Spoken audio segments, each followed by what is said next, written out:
No jantar de domingo, meu pai fez um brinde, à sua irmã, nossa verdadeira provedora. Eu sorri, coloquei o garfo sobre o prato e disse: ótimo. Então ela pode se sustentar sozinha este mês. A minha parte termina hoje. Minha irmã ofegou. Mamãe sussurrou: não faça uma cena. Eu não estava. Eu estava fazendo uma saída. Eu já sabia que algo vinha por aí. Minha mãe vinha agindo de forma mais estranha que o normal o dia inteiro, rodopiando pela cozinha como se fossemos receber a realeza. Mas era só o jantar de domingo de sempre. Mesmo assado, a mesma conversa forçada, as mesmas pausas constrangedoras depois que minha irmã fingia mais uma atualização sobre a busca por emprego. Então eu fiquei ali, tomando vinho e esperando qual seria a encenação que eles iam aprontar. Meu pai se levantou no meio da refeição. Ergueu o copo. Ele tem esse jeito de achar que é um patriarca sábio, o chefe da família fazendo brindes emocionados como se estivéssemos num filme da Hallmark. Limpou a garganta e olhou direto para Raquel. A sua irmã, disse ele, nossa verdadeira provedora. Lembro de ter piscado. Cheguei a olhar em volta por um segundo, como se talvez houvesse outra irmã que eu não conhecia. Raquel sorriu como quem tinha ganhado alguma coisa, como se aquela frase fosse um prêmio que ela esperava pacientemente. Olhei para o prato dela, as batatas intocadas, 3 mordidas de carne como sempre, e depois para as unhas recém-feitas. Provavelmente pagas com o meu dinheiro. Coloquei o garfo na mesa e sorri. Ótimo, eu disse. Então ela pode se sustentar sozinha este mês. A minha parte termina hoje. A boca da Raquel caiu aberta. Acho que ela esperava que eu risse depois, como se fosse brincadeira. Não era. Mamãe se inclinou e sussurrou: não faça uma cena. Eu não estava. Eu estava fazendo uma saída. Peguei minha bolsa e fui embora sem olhar para trás. Ouvi o arrastar de uma cadeira atrás de mim, mas ninguém me seguiu. Foi aí que eu soube que finalmente os tinha chocado o suficiente para ficarem em silêncio, o que, para minha família, é raro. Aqui está o que eles não disseram naquele jantar. Raquel não tem um emprego de verdade há 5 anos. Não desde a faculdade. Tudo que ela tentou durou, no máximo, 3 meses. E, ainda assim, de algum jeito, ela nunca fica sem dinheiro. Sou eu quem vem tampando os buracos: aluguel, prestação do carro, compras do mercado. Começou com emergências, depois virou hábito. Meus pais ajudavam também, claro, mas mal. A versão deles de ajudar era me ligar e perguntar se eu podia quebrar esse galho dessa vez. Toda vez, o que mais me incomodava não era o dinheiro. Era a mentira em que todos fingiam acreditar, que a Raquel estava tentando, que ela estava passando por uma fase difícil, que o mundo ainda não tinha reconhecido os talentos dela. A Raquel não queria trabalhar. Ela queria ser adorada por não fazer nada. E estava conseguindo exatamente isso, com juros. Passei o resto daquela noite sentada no meu apartamento, pensando nos últimos anos. Meus extratos bancários, minha agenda, minhas férias canceladas, os concertos repentinos na casa dos meus pais que, no fim, eram dinheiro para pagar a fatura do cartão de crédito da Raquel, o voo dela para Tulum no verão passado, o colchão novo do qual ela se gabava, tudo isso também era meu. E eu deixei acontecer porque achei que isso me tornava uma pessoa boa, responsável, aquela que conseguia carregar o peso. Mas aquele brinde arrogante e estúpido, virou uma chave dentro de mim. Na manhã seguinte, eu comecei a agir. Eu não estava com raiva. Eu estava eficiente. Primeiro, tentei transferir o contrato do apartamento da Raquel para o nome dela. Bem, eu tentei. Ela não se qualificava sozinha, e foi por isso que eu tinha sido fiadora desde o início. Então, em vez disso, protocolei o aviso de desocupação no prédio e agendei a vistoria final. 30 dias. É isso que eles dão. Depois, cancelei os serviços.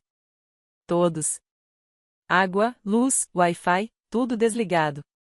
Mudei as configurações do meu banco para bloquear qualquer pagamento automático de contas que eu não reconhecesse. Descobri que a Raquel ainda estava usando o meu Amazon Prime e o meu Uber Eats. Ela até fazia parte do meu plano família do Spotify. Ela percebeu rápido. Naquela tarde, recebi uma mensagem: ei, tem alguma coisa errada com a energia aqui. Não respondi. 3 horas depois, você cancelou a internet?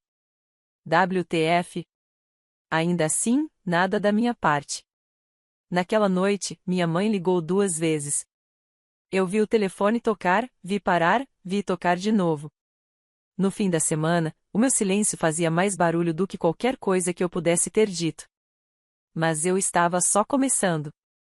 A Raquel não entrou em contato de novo depois que a energia acabou. Não diretamente, pelo menos.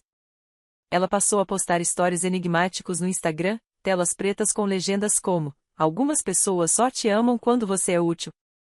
Aquele tipo de coisa feita para pescar simpatia sem citar nomes. Clássico da Raquel. Ela queria se pintar como vítima antes mesmo de eu abrir a boca. Eu deixei.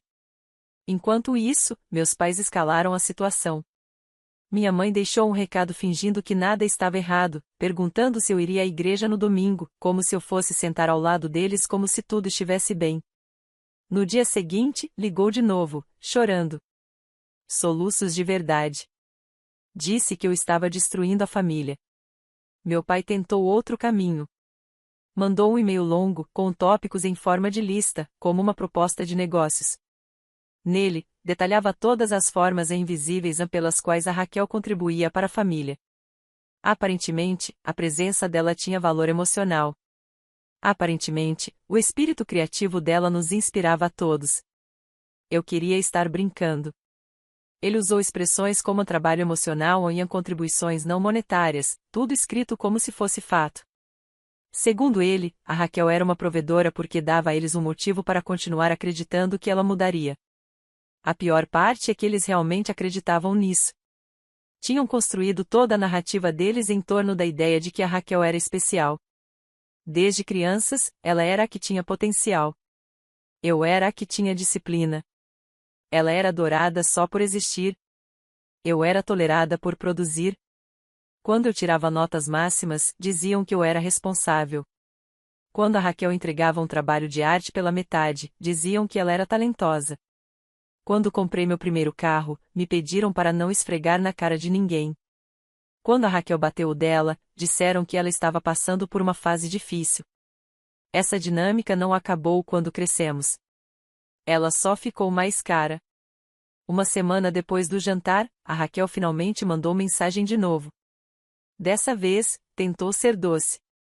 Oi, eu sei que você está chateada, mas a gente pode conversar? Não respondi. 1 hora depois, não sei o que eu fiz para merecer isso. Essa me fez rir. Quase digitei uma lista. Mas não. Tive uma ideia melhor. Liguei para o depósito que ela usava. Estava no meu nome. Eu pagava a mensalidade havia quase 2 anos. Era lá que ela guardava os materiais de arte na maioria, tintas ainda fechadas e um monte de móveis meio quebrados. Ela dizia que estava reformando para revender. Cancelei o contrato e avisei que descartassem tudo que ainda estivesse lá se ela não fosse buscar em uma semana. Esperei. 3 dias depois, ela apareceu na minha casa. Sem avisar, tocando o interfone repetidamente como uma criança fazendo birra. Não deixei ela entrar. Ela ficou do lado de fora por uns 20 minutos. Observei da janela enquanto ela andava de um lado para o outro, gritava ao telefone provavelmente ligando para nossos pais e, por fim, foi embora furiosa. Naquela noite, minha mãe ligou de novo. Deixei tocar. Depois, ela me mandou mensagem: você está sendo cruel. Família é tudo. Fiquei olhando para a mensagem por um bom tempo. Então respondi: então você e o pai podem começar a tratar a Raquel como família, e não como uma rainhazinha frágil que precisa de tributos constantes. Eu estou fora. Dessa vez, de verdade. Ela não respondeu. Alguns dias depois, recebi uma ligação do proprietário do apartamento da Raquel. Aparentemente, ela não estava pagando a parte dela do aluguel. A parte que eu não estava mais cobrindo. Ele estava considerando despejo. Dei uma resposta simples: não é problema meu. Foi a primeira vez que disse essas palavras em voz alta.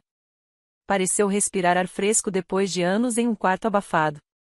Na terceira semana, tudo começou a desmoronar. Não para mim, para eles. A Raquel ficou quieta. Quietamente suspeita.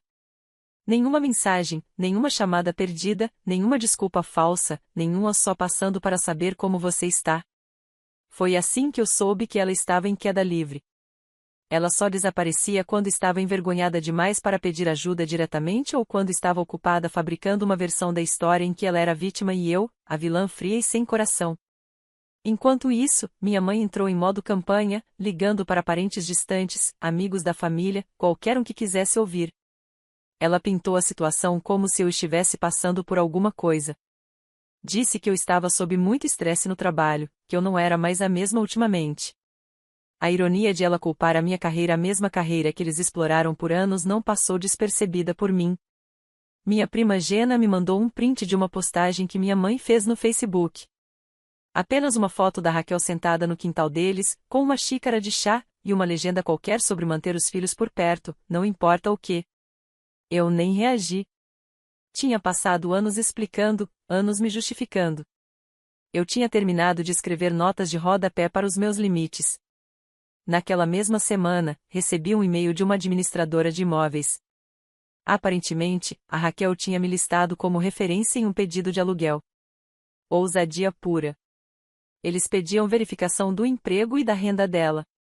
Respondi: não posso verificar nada. Ela não está empregada e não tenho nenhuma ligação financeira com ela. Ela não conseguiu o imóvel. Foi aí que o colapso ficou público. Raquel postou uma sequência de 7 stories no Instagram, fundo preto, texto branco, falando sobre como as pessoas em quem você mais confia são as primeiras a te abandonar. Era vago o suficiente para preservar a dignidade dela, mas detalhado bastante para todo mundo saber que era sobre mim. O quinto slide foi o golpe final, algo sobre ser forçada a recomeçar do zero por causa de uma traição. Quase fiquei impressionada. Ela conseguiu transformar consequências financeiras em abuso emocional. Mas o que realmente colocou tudo em movimento foi o carro. Raquel já não tinha um. O que ela vinha usando era tecnicamente o segundo carro do meu pai, que ela tinha emprestado por tempo indeterminado. 2 dias depois de voltar a morar com eles, ela deu ré e acertou uma caixa de correio. O vizinho ameaçou registrar ocorrência. Não havia seguro. Raquel nem tinha atualizado o documento, então uma multa de outra cidade já tinha acumulado juros. Meu pai ficou furioso. Não que ele fosse gritar com ela diretamente. Em vez disso, me ligou e deixou um recado na caixa postal dizendo: o acidente da sua irmã vai nos custar milhares, Emily. A gente não consegue bancar isso agora. Acho que seria bom para a família se você ajudasse. Eu ri. Ri em voz alta. Que cara de pau. Não liguei de volta. Bloqueei meu pai. Foi a primeira vez que bloqueei meu pai na vida. Nem houve discussão. Foi um corte limpo. 2 dias depois, minha mãe me mandou um e-mail. Sem cumprimento, sem rodeios. Estamos fazendo o nosso melhor. A Raquel está tentando. Você já deixou seu ponto claro. Podemos seguir em frente? Fiquei olhando para o e-mail por 1 minuto inteiro e depois arquivei. Eles não entenderam. Ainda achavam que isso era um chilique, uma birra pela qual eu acabaria pedindo desculpas. Achavam que, se esperassem tempo suficiente, eu voltaria ao normal. O problema é que isso agora era o normal. Pela primeira vez em anos, eu não estava cansada. Não estava estressada, no vermelho ou esticada até o limite. Eu estava bem. Melhor do que bem. A Raquel não. No dia seguinte ao e-mail, recebi uma mensagem do ex dela, Eva. Não nos falávamos havia quase 1 ano, mas ele entrou em contato com uma única frase: ela está bem? Aparentemente, a Raquel tinha aparecido na casa dele chorando, dizendo que não tinha para onde ir. Alegou que eu tinha arruinado a vida dela. Ela disse que eu tinha cortado ajuda sem aviso e sabotado as chances dela de seguir em frente. Ele perguntou se isso era verdade. Eu disse que ele podia acreditar no que quisesse, mas que eu tinha acabado de me explicar para pessoas que só me procuravam quando a Raquel aparecia em frangalhos. Ele respondeu: imaginei. Só quis conferir. A casa já estava começando a sentir isso também. No fim de semana seguinte, minha prima Gena visitou meus pais e depois me mandou mensagem: ela está tratando o lugar como um hotel. Acho que sua mãe está começando a quebrar. Não pedi detalhes. Não precisava. Eu sabia o que estava acontecendo. A Raquel já não era mais anfofa. Não quando batia portas e culpava todo mundo. Não quando devorava as compras do mercado, pedia carona, tomava banhos de 2 horas e, ainda assim, continuava se recuperando de tudo que a vida tinha feito com ela. Era só uma questão de tempo. Todos tinham construído um castelo para ela, e agora ela estava incendiando os móveis. Eu me recostei e observei a fumaça subir. Na quarta semana, eu já estava ouvindo coisas vindas de pessoas com quem não falava havia anos. Aparentemente, a Raquel tinha começado a ligar para todo mundo, amigos antigos, colegas de escola, até uma garota para quem ela já tinha sido babá. Contava que tinha sido temporariamente desalojada e que estava recomeçando depois de uma traição. Essa frase aparecia o tempo todo depois de uma traição como se ela fosse uma refugiada de guerra. Não me surpreendeu. Ela sempre foi boa em reescrever a história. O que me surpreendeu foi quem apareceu no meu escritório. Era uma quarta-feira à tarde. Eu estava em reunião quando a recepção me avisou que uma tal de Marissa estava esperando. Marissa, a amiga da Raquel do ensino médio, com quem ela saía para festas, a mesma que eu peguei roubando um par de brincos do meu quarto quando as duas dormiram no meu apartamento anos atrás. Eu não a havia desde então. Saí da sala já irritada. Ela sorriu como se fôssemos velhas amigas e pediu para conversar em particular. Sentou-se à minha frente na copa e tirou um papel da bolsa. Era um resumo de uma campanha no GoFundMe para Raquel. Marissa disse que a Raquel não estava comendo, que estava lutando para se manter, que a família tinha cortado apoio emocional e financeiro. Então ela se inclinou e disse as palavras que me fizeram piscar: ela me contou que você está tendo um colapso. É por isso que você está agindo assim? Fiquei olhando para ela. A Raquel não tinha só me pintado como fria. Tinha dito às pessoas que eu era mentalmente estável, que precisava de ajuda, que estava descontando tudo nos outros por causa da pressão no trabalho, que eu sempre tinha sido invejosa. Marissa perguntou se eu poderia considerar compartilhar a vaquinha nas minhas redes sociais. Disse que significaria muito vindo de mim. Eu me levantei, disse que a conversa tinha acabado e a acompanhei até a saída do prédio sem dizer mais uma palavra. Naquela noite, procurei a campanha. O título era Um Novo Começo para uma Sobrevivente. Ela tinha escrito toda uma história lacrimosa sobre ter perdido a casa, sido abandonada pela única irmã e precisar de ajuda para se reconstruir. Havia até fotos. Uma delas sentada em um banco de parque, com um cobertor sobre as pernas. Outra de uma mochila rasgada ao lado de uma nécessaire de maquiagem derramada. Era arte performática. Ela tinha arrecadado $672. Reconheci 2 nomes pessoas da minha faculdade, gente com quem ela não falava havia anos. Eu não mexi na vaquinha. Não denunciei. Apenas tirei prints e salvei. Eu estava colecionando peças agora, deixando que ela construísse a narrativa enquanto eu arquivava os comprovantes em silêncio. Então veio o e-mail do advogado dos meus pais. Uma mensagem curta e fria, solicitando uma conversa sobre propriedade compartilhada, contribuições financeiras futuras e obrigações de apoio familiar. Li 2 vezes. Não havia processo, nem ameaça, só uma sugestão educada para alinhar expectativas. Foi aí que eu entendi: meus pais não estavam apenas perdidos. Estavam com medo. Eles tinham construído a rede de segurança deles com o meu salário. Cartões de crédito, refinanciamentos, pequenas injeções de dinheiro que mantinham a casa funcionando enquanto eles fingiam que estava tudo bem. Nunca disseram isso em voz alta, mas agora eu via o desenho completo.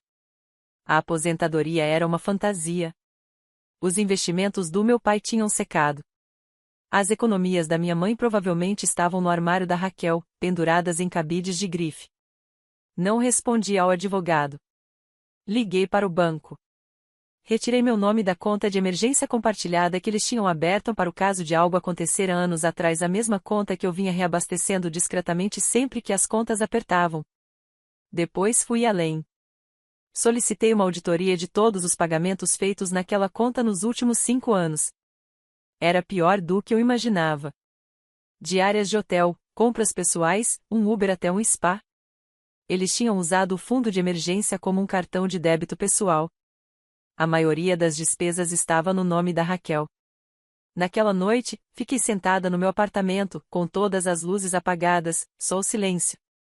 Eu já nem estava com raiva. Era como se alguém tivesse finalmente arrancado o último pedaço de fita que segurava um quadro torto na parede havia anos. E então veio a parte que ainda não parece real.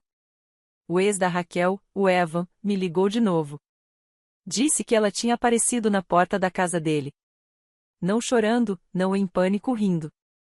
Ela tinha lido o e-mail do advogado e achou que aquilo significava que eu estava cedendo. Disse: "Você vai voltar quando perceber que ninguém acredita em você." Não sei o que ela esperava que eu fizesse com isso. Agradeci pela ligação, desliguei e comprei uma passagem para o Arizona. Ninguém sabia que eu estava indo. Ninguém sabia o motivo. Mas meus pais estavam prestes a descobrir, porque aquela casa em que eles moravam, a mesma que diziam a todos que tinham comprado à vista, estava no meu nome. E eu tinha terminado de deixar inquilinos destruírem o lugar. A casa no Arizona tinha sido um presente. Foi assim que eles chamaram quando as coisas ainda eram educadas. A ideia de comprar tinha sido minha. Não para mim, mas para eles. Uma forma de garantir o futuro, como meu pai dizia. Eu tinha 26 anos, ainda embriagada pelo meu primeiro bônus de 6 dígitos, e ingênuo bastante para acreditar que amor podia ser medido em entrada de financiamento. Fizemos toda a papelada juntos. Eu paguei a hipoteca. Eles ficariam responsáveis pelos impostos e pela manutenção. Disseram que me devolveriam o dinheiro. Nunca devolveram. Eu não voltava à casa havia quase 4 anos. Ela parecia menor agora. A pintura descascava nos cantos. O gramado da frente tinha manchas de grama seca. O ançol do Arizona, como eles diziam com tanto orgulho, tinha desgastado tudo menos o charme falso. Fiquei parada na garagem e tirei do bolso a chave da qual nunca tinha aberto mão. Eles estavam dentro, tomando café da manhã. Ouvi a Raquel antes de vê-la, reclamando de como o leite de amêndoas era corporativo demais. Minha mãe estava em frente ao fogão, de costas para a porta. Meu pai estava à mesa, meio sonolento, com o tablet aberto.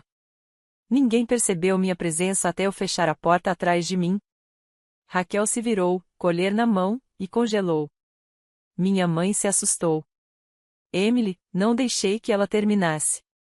Coloquei a pasta sobre a bancada que tinha a escritura, com o meu nome, as datas, os comprovantes de pagamento, o detalhamento completo de cada centavo que eu tinha gasto desde o dia em que eles se mudaram. Meu pai se levantou, a mão pairando sobre a caneca. Parecia mais velho do que eu lembrava, menor. Raquel continuou sentada.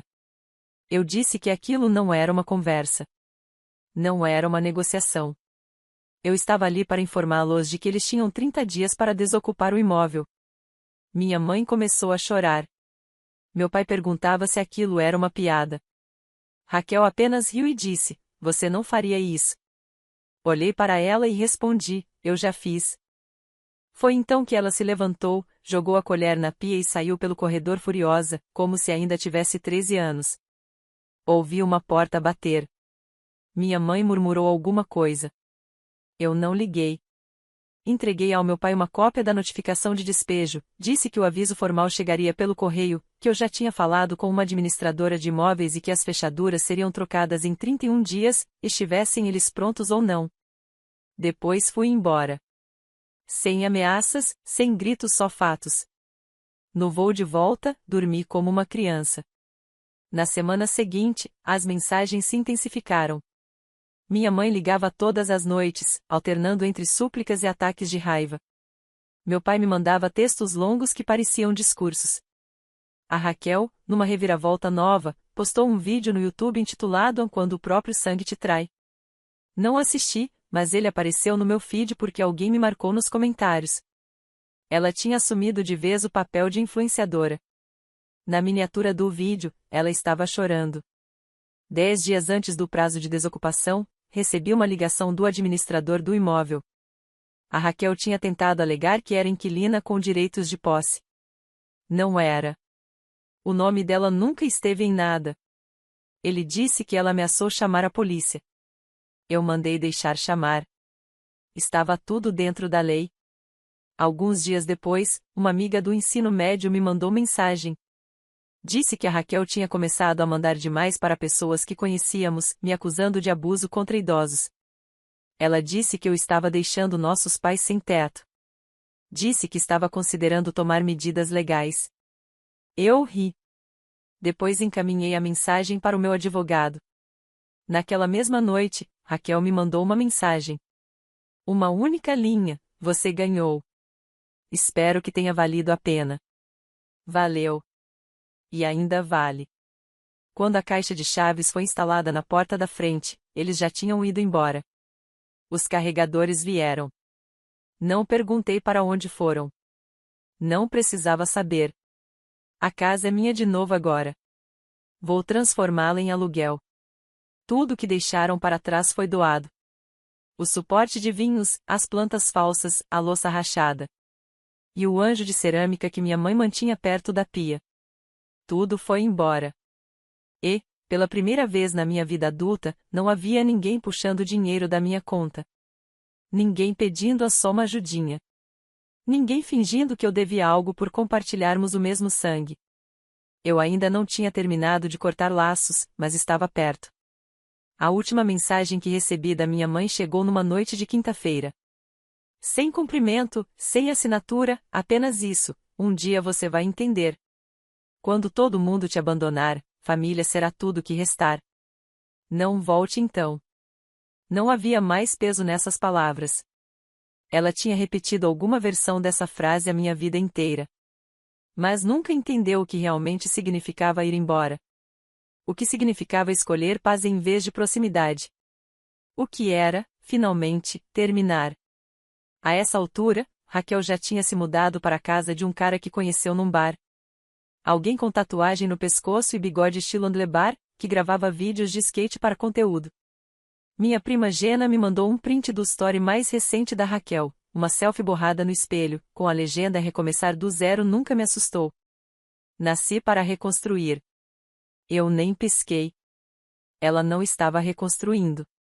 Estava se escondendo, pulando de um facilitador para outro.